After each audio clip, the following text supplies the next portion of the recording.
Setiap kali dia diminta untuk mengaku, cuma 2 kata yang keluar dari mulutnya. More weight. Tambah lagi beratnya, tambah lagi, tambah lagi. Assalamualaikum, halo semuanya. Ketemu lagi bareng Widi di kelas pertama. Gimana Jay kabarnya? Mudah-mudahan dalam keadaan sehat semuanya ya. Happy. Yang lagi kurang sehat, lagi sakit karena memang cuacanya lagi akhir-akhir ini ya hujan terus ya, banjir juga di mana-mana gitu kan. Mudah-mudahan kita semua sehat-sehat aja. Yang lagi kondisinya nggak baik-baik aja, gue berdoa semoga kalian terus dalam lindungan Allah Subhanahu Wa Taala. Amin ya rabbal alamin. Gue juga mau ngucapin makasih sekali lagi, nggak bosen-bosen buat kalian semua yang udah klik, udah nonton kelas pertama dari episode 1 sampai sekarang. Terutama episode yang kemarin terakhir Vlad Dracula. Makasih banget untuk masukannya yang udah support gue juga, yang udah mau kasih ceritanya, sharing-sharing gitu ya, maksudnya mau kasih pendapatnya. Makasih banget. Itu gue anggap sebagai again masukan dan kritik membangun untuk kelas pertama. Mudah-mudahan kita masih tetap ketemu terus ya sampai 10 tahun 20 tahun ke depan, amin ya rabbal alamin. Oke, episode 36. Kayaknya kita yang kali ini pause dulu kali ya, bahas tokoh-tokoh bersejarah, tokoh-tokoh yang berpengaruh di masa lalu gitu. Kali ini gue tertarik sama satu kasus ekstrim guys. Sebetulnya masih di masa lalu juga ya. Ini kasus yang melibatkan sebuah komunitas masyarakat yang terjadi di Massachusetts, Amerika Serikat. Kasus ini melibatkan dugaan praktek sihir yang terjadi sekitar 80 tahun setelah eranya Pendle Witch Trials. Kalau kalian masih ingat, beberapa minggu lalu kita pernah bahas Pendle Witch Trials. Ini juga dugaan praktek sihir yang terjadi di York, Inggris. Nah ini 80 tahun kemudian. Kalau Pendle itu di awal abad 17, ini akhir abad 17. Dan kasus ini juga dikatakan sebagai sebuah tragedi kemanusiaan terburuk dalam sejarah manusia yang melibatkan ilmu sihir atau ilmu hitam guys. Kita masuk kelas pertama. Kita mulai ini di tahun 1692. Ada sebuah desa kecil di ujung timur negara bagian Massachusetts, Amerika Serikat, yang bernama Salem. Pengen di Bells? Mungkin kalian nggak sama namanya, pernah dengar ceritanya. Nah sebetulnya desa ini tuh ya normal-normal aja gitu ya guys. Tampak depannya tuh ya terlihat seperti sewajarnya desa-desa di Amerika Serikat gitu kan. Banyak rumah-rumah kayu berjejer rapi, banyak ladang, terus ya perkebunan, dan juga gereja-gereja di beberapa sudut desa itu gitu ya. Tapi di balik suasananya yang tenang ini guys, kayak ada semacam hawa aneh yang menyelimuti, yang membayangi mereka nih. Para penduduk desa ini hidup dengan sangat amat menghadap Tuhan.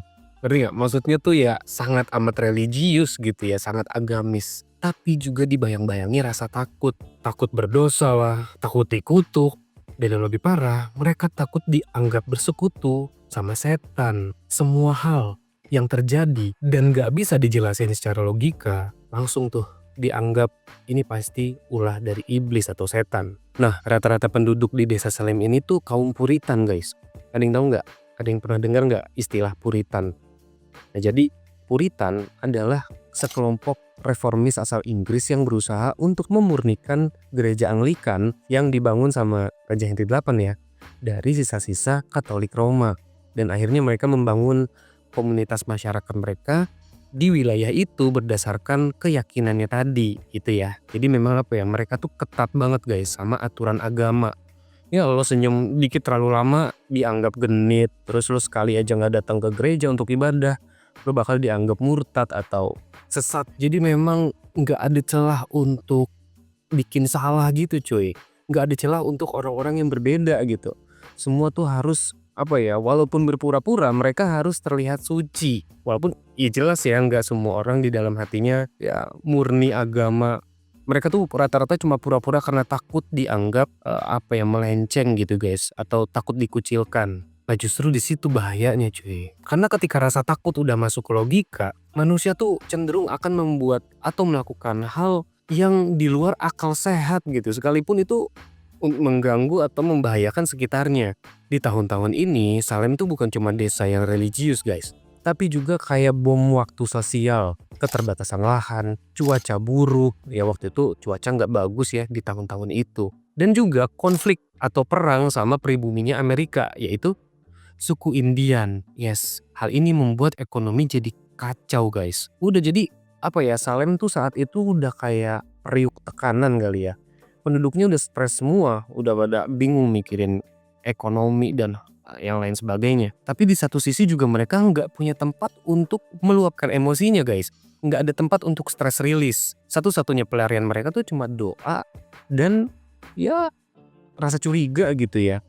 Jadi ketika ada satu hal aneh muncul di sebuah rumah di pinggiran desa, warga yang tadinya sedari awal memang udah tegang gitu kan, udah langsung meledak. Dari sinilah kisah kelam Salem Witch Trials kebuka pelan-pelan. Tragedi ini berawal dari salah satu rumah di pinggiran desa guys, milik seorang pendeta lokal bernama Samuel Parris. Ini orang bener-bener ketat dan disiplin banget kalau soal agama. Tapi justru keluarganya duluan nih yang ngalamin hal aneh. Nah ini bermula dari anak perempuannya Samuel yang bernama Betty Parris. Dan sepupunya, ponakannya Samuel yang bernama Abigail. Kedua anak perempuan ini out of nowhere tiba-tiba nggak tahu kenapa kejang-kejang dan teriak-teriak histeris. Jadi kayak nggak kontrol gitu guys. Dan juga suka ngucapin kata-kata yang gak jelas, jadi kayak meracau gitu ya. Kadang mereka juga merangkak di lantai lah. Terus suka tiba-tiba nangis yang gak ada sebabnya nih. Warga yang ngeliat ini langsung mengaitkannya dengan itu tadi, ini pasti kerjaannya jin nih atau iblis gitu ya. Karena di saat itu di desa Salem gak ada istilah penyakit medis cuy. Yang ada cuma kutukan. Awalnya Samuel mikir positif ya, mikirnya logis. Tapi begitu dokter yang didatangkan ke rumahnya untuk ngecek kedua anak ini nggak menemukan penyakit apapun, semuanya jadi berubah arah coy. Si dokter ini malah bilang, ya kalau bukan penyakit berarti sihir. Kata-kata ini udah kayak bensin yang disiramin ke api gitu ya, nyamber kemana-mana nih. Nah, warga mulai bisik-bisik kan, mulai kasak-kusuk di situ. Mulai saling tuduh dan menerka-nerka siapa kira-kira penduduk desa Salem yang bersekutu sama iblis. Dari satu rumah kecil itu gosip langsung nyebar nih ke seluruh desa. Dan orang-orang yang memang udah tegang dari lama itu tadi ya, langsung dia punya pelampiasan baru, yaitu mencari siapa yang bisa disalahin. Yang bikin tambah serem adalah Betty sama Abigail ini menyebutkan beberapa nama waktu mereka lagi kerasukan. Bukan cuman disebut ya, tapi diteriaki sambil gemeter gitu guys. Kalian tahu siapa yang pertama kali dituduh? Seorang budak wanita asli Amerika yang bernama Tituba. Dan mulai dari sini, arah ceritanya udah gak bisa dikembalikan lagi ya guys. Udah terjadi semuanya. Karena begitu kita dengar kata penyihir dari mulut pendeta, udah pasti orang-orang langsung percaya dong. Udah gak ada bedanya lagi tuh antara iman dan kondisi mental. Ada dua orang lagi nih yang jadi tertuduh setelah Tituba. Yang pertama ada Sarah Good. Dia adalah pemulung guys.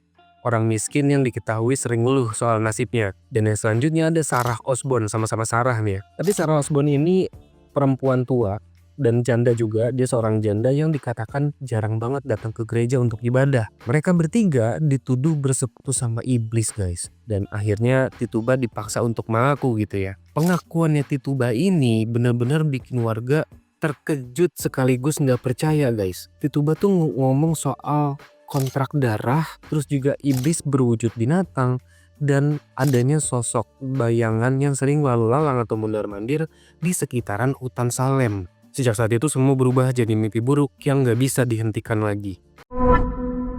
Setelah Tituba buka mulut, rasanya tuh kayak kena efek domino cuy.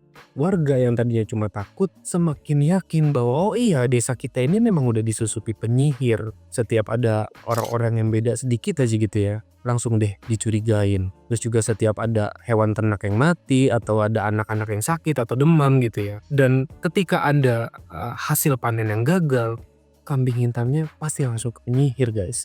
Yang dulu cuma gosip kecil, sekarang udah berubah jadi ya resmi gitu ya, terbukti. Dan semakin banyak yang dituduh, makin banyak juga rasa takut di antara masing-masing dari mereka. Masalahnya, sebagian besar dari mereka yang tertuduh itu memang sudah hidup di pinggiran guys. Maksudnya ya di garis kemiskinan, janda-janda gitu ya. Atau orang yang memang dianggap aneh sama lingkungan. Sistem sosial waktu itu emang sekeras itu ya, dan kaum perempuan lebih gampang dijadikan kambing hitam. Kalau lo terlalu vokal lo dianggap kerasukan, kalau lo terlalu pendiam lo dianggap menyembunyikan sesuatu. Jadi kayak serba salah gak sih anjir? Gak ada cara untuk menang di Salem tahun 1692. Lo salah kalau lo ngaku, tapi lebih salah lagi kalau lo gak ngaku. Dalam hitungan minggu aja tuh orang yang tertuduh udah nyentuh angka puluhan cuy. Desa yang tadinya tenang gitu ya, hidup yang harmonis, berubah jadi medan paranoia. Apa ya, jadi kayak tempat parno-parnokan gitu lah. Orang-orang tuh udah makin berani untuk ngelaporin tetangganya sendiri, bahkan ngelaporin anggota keluarganya sendiri. Dan lucunya ini nih yang menurut gue gak masuk akal sekaligus bikin emosi sih ya. Jadi satu-satunya bukti yang diterima pengadilan adalah bukti gaib atau istilahnya saat itu spectral evidence. Jadi gini coy, misal nih ada anak kecil yang mimpi aku diserang oleh arwahnya si ini di dalam mimpiku. Nah itu langsung bisa dijadiin bukti sah. Udah, lo gak perlu logika, lo gak perlu hitung-hitungan matematika, no, lo gak perlu semua itu. Jadi udah kayak apa ya, ketakutan yang menjelma jadi tuduhan-tuduhan gak berdasar. Kita masuk bulan Juni tahun 1692. Dibentuklah sebuah pengadilan khusus yang bernama Court of Oyer and Terminer. Ini pengadilan khusus untuk nanganin kasus sihir-sihiran ini ya guys. Nggak ada pengacara, nggak ada pembelaan. Intinya tuh terdakwa cukup berdiri lalu ngedengerin tuduhan dari orang lain. Kalau dia ngelawan atau buka suara, maka dia dianggap lagi kerasukan setan. Tapi sebaliknya, kalau terdakwanya diem aja, berarti dia dianggap sedang menyembunyikan dosa. Anjir nih, serba salah. Sistemnya tuh dibikin seadanya bener-bener kayak jebakan hidup-hidup guys. Semua berujung sama ya, nggak ada yang diuntungkan, malah semuanya dirugikan gitu kan. Gak dapet apa-apa. Eksekusi pertama di tanggal 10 Juni tahun 1692. Korbannya adalah Bridget Bishop, seorang perempuan tua yang terkenal sompral gitu guys, atau ceplos-ceplos kalau ngomong ya. Nah sewaktu tali jeratnya dikencangkan di lehernya, banyak banget nih warga yang nontonin karena mereka meyakini bahwa ini adalah sebagai bentuk penyesalan kepada Tuhan. Maksudnya karena saking agamisnya mereka atau religius, jadi mereka menganggap sebagai cara mereka untuk meminta ampun gitulah. Tapi guys, setelah si satu nyawa ini melayang digantung, bukannya mereda, tuduhan malah makin banyak. Setiap hari tuh selalu ada satu nama baru yang keluar dari mulut anak-anak kecil yang katanya kerasukan. Lah kok anak kecil, Mit? Maksudnya literally anak-anak, anak kecil. Yes, betul guys, anak kecil. Karena dalam tradisi atau kepercayaan kaum Puritan di masa itu, anak-anak tuh dianggap pure, dianggap polos, murni, dan jujur. Kalau udah kayak gini ya berarti satu nyawa bakalan melayang lagi nih. Dan yang lebih gila lagi, kalian tahu banyak tuduhan-tuduhan yang masuk diselipin motif pribadi. Contoh nih, misalnya kalian lagi ada konflik sengketa lahan gitu ya sama orang lain. Nah lawan kalian ini bisa melaporkan kalian as a witch guys, sebagai penyihir. Atau contoh gini, ada contoh lain ya. Misalnya ada bank yang nawarin kalian untuk pinjaman kredit gitulah kurang lebihnya, atau pinjaman modal. Nah karena kalian menolak inovasi ini atau menolak bekerja sama dengan mereka, mereka berpikir mindset kalian itu masih di belakang guys, masih di masa lalu. Dan ini bisa dijadikan bahan sama mereka untuk melaporkan kalian sebagai penyihir. Jadi udah kemasuk akal dan menurut gue ini udah bukan lagi perkara setan cuy. Lebih dari itu ini udah jadi alat untuk balas dendam, untuk ngerebut kekuasaan, atau untuk ngatur sosial di desa. Salem udah bukan lagi tempat tinggal, tapi lebih kayak medan peperangan antar warga. Sekitar periode Juni sampai September, 19 orang dihukum gantung di Gallows Hill. Ini sebuah bukit di daerah sana ya guys. Ada nih satu orang kakek-kakek tua bernama Giles Corey yang menolak untuk mengaku sebagai penyihir. Dia juga tertuduh ya, dan sadis banget sih menurut gue ini. Beliau dihukum dengan cara ditindih dengan batu besar. Ini gue nggak menemukan keterangan ya seberapa besar batunya, tapi dikatakan batu itu cukup untuk menindih seluruh badannya guys. Setiap kali dia diminta untuk mengaku, cuma dua kata yang keluar dari mulutnya. More weight, tambah lagi beratnya, tambah lagi. Dan ini jadi kalimat terakhirnya juga sebelum beliau menghembuskan napas terakhirnya di hari penghakiman itu, di hari eksekusi itu.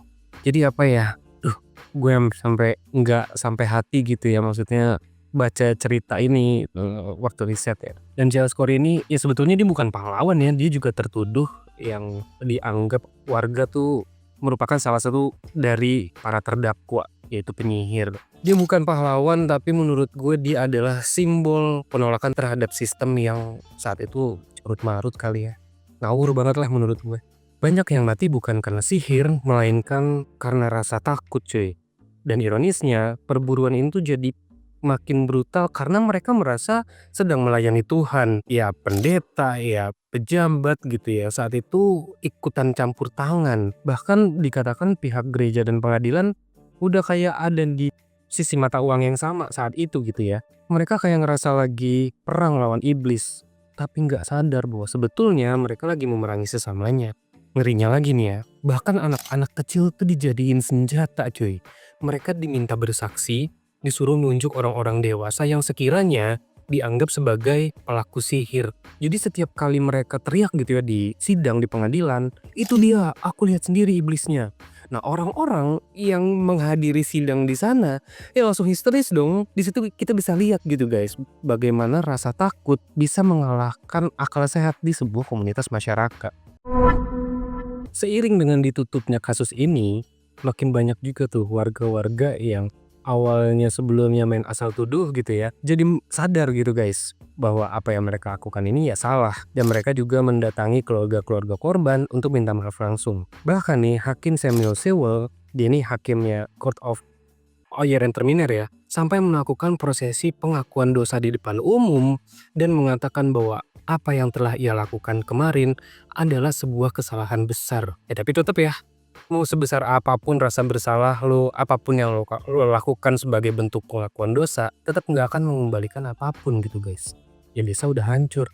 Terus beberapa tahun setelahnya juga, pemerintah secara resmi mengumumkan permintaan maaf nih kepada seluruh masyarakat, khususnya kepada keluarga korban. Walaupun mereka sendiri juga nggak tahu gitu ya, gimana caranya membayar hutang nyawa yang udah hilang dengan konyol gitu, cuma karena histeria massal. Dan dari kondisi desa yang gue bilang tadi ya, banyak rumah-rumah kosong karena ditinggali pemiliknya, terutama ini keluarga korban ya guys. Mereka menganggap di Salem banyak kenangan pahit, jadi mereka memutuskan untuk keluar mencari suaka di tempat lain.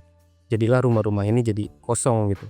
Muncullah kabar bahwa banyak dari warga Salem yang masih menetap melihat adanya penampakan roh-roh gentayangan dan dikatakan ini sebagai korban dari Salem Witch Trials gitu. Warga tuh yakin bahwa arwah-arwah ini masih gentayangan di sekitaran desa karena masih menunggu keadilan yang udah jelas nggak bakal datang ya. Ratusan tahun kemudian Salem berubah jadi desa wisata sejarah. Tapi tetap ya, nuansa kelamnya tuh nggak hilang guys, kayak masih nempel di sana. Di Gallows Hill bahkan banyak laporan yang mengatakan kayak ngedenger suara langkah kaki dan suara tangisan di malam hari. Terus banyak juga turis yang mengaku kayak mereka tuh ngerasa sesak napas dan ngerasa kayak diplototin. Salem sekarang lebih dikenal dengan festival dan museum penyihirnya guys. Tapi bagi mereka yang udah pernah ke sana, tetap ada rasa aneh yang menyeruak gitu guys, kayak semacam penghormatan dibarengi dengan rasa bersalah. Ya mereka semua datang ke sana bukan cuma untuk ngerasain atmosfernya ya, tapi juga sekaligus untuk ngelihat sisa-sisa sejarah yang benar-benar nyata. Dari beberapa artikel yang sempat gue baca, setiap masuk bulan Oktober, Salem tuh ambience-nya berubah guys, kayak ketutup aura mistis gitu. Lampu-lampu diredupin, terus juga pemandu wisata mulai menceritakan bagaimana hari-hari terakhir para terdakwa sebelum dieksekusi. Dan juga tentang doa-doa yang mungkin nggak pernah terkabul. Kita sampai di akhir kelas. Sampai hari ini, Salem Witch Trials masih menjadi tragedi kemanusiaan paling absurd sekaligus sadis dalam sejarah Amerika. Semua berawal dari dugaan-dugaan yang gak berdasar guys. Terus berubah jadi ketakutan kecil, tumbuh lagi jadi histeria massal, lalu berakhir dengan kematian orang-orang yang gak berdosa. Nama-nama kayak Rebecca Nurse, Martha Corey, Giles Corey dikenang bukan sebagai penyihir, melainkan sebagai korban dari kegilaan massal yang dibungkus moral palsu. Setiap tugu peringatan di Salem bukan cuma sekedar batu cuy, tapi juga sebagai pengingat bahwa rasa takut sejatinya bisa lebih berbahaya daripada sihir itu sendiri. Real cuy. Tapi gimana menurut kalian? Kita discuss ya di kolom komentar. Gue yakin banget pasti dari kalian banyak nih yang lebih engage sama legenda Salem Witch Trials ini. Gue yakin banget juga banyak yang udah lebih dulu tahu dan lebih comprehend dari gue tentunya. Boleh banget ya kasih pendapat kalian di kolom komentar. Atau mungkin kalian ada yang pengen kasih saran, kritik, atau ide untuk video-video berikutnya, boleh banget drop di kolom komentar. Like video ini kalau kalian suka, subscribe, dan nyalain loncengnya supaya kalian tahu kalau ada kelas baru. Follow gue juga ya di Instagram, di TikTok @fishmang. Kita ketemu minggu depan guys, episode 37. Jangan telat masuk kelas pertama. Adios.